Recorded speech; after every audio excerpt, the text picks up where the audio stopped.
people? It's Sam. Now I'm doing a tutorial on the vertical wall run. So before we get into technique, there are two things that you need to watch for in a wall. Okay, three things. Number one is the weather. If it was raining or it's slippery or your shoes are wet, it's going to be hard to learn it and execute it. Second, if you have a good wall, that's better. A grippy wall is a good wall. This is wood, so it's not perfect, but brick is pretty much the best that I could think of. And then also you want to have good shoes on that have a lot of good grip on. So there are a couple different ways to do the wall run, but a lot of little details that you have to practice to get right. So there's the one step on the wall run, which is what I use, not using 2 feet. So it's just one step, go up.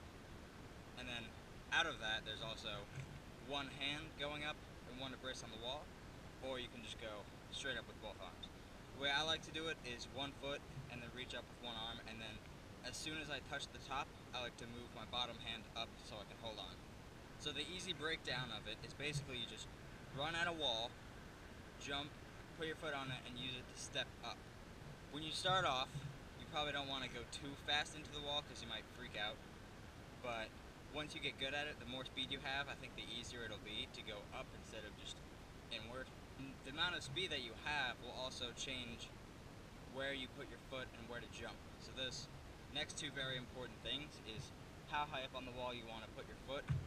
Usually I want to put it somewhere between halfway up my quad and about where my hip is.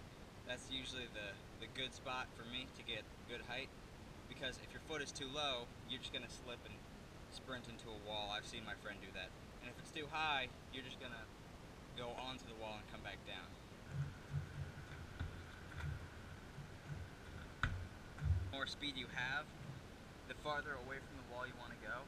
But again, going too far away from the wall means you're just going to go in towards the wall and not go anywhere.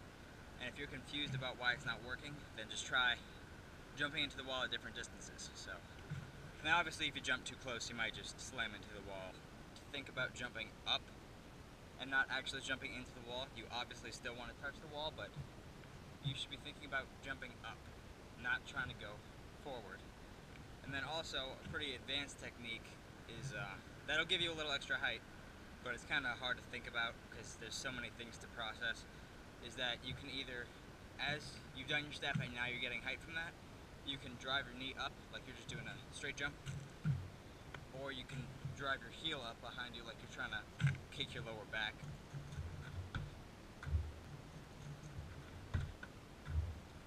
To quickly summarize the video now, basically try a combination of all these different things, and if you're not getting where you want, then just try altering all of these different things. Jump up, not in, step somewhere about hip height on the lower side, I would say is better. Jump not too far away from the wall, but also not too close. Get a good amount of speed. Keep your chest up. Drive with the heel or the knee.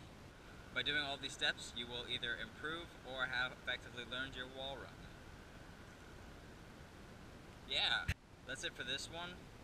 Next tutorial, I'm not sure if I'm going to start doing vaults or if I'm going to do the series of precision jumps, strides, moon strides, all that crap.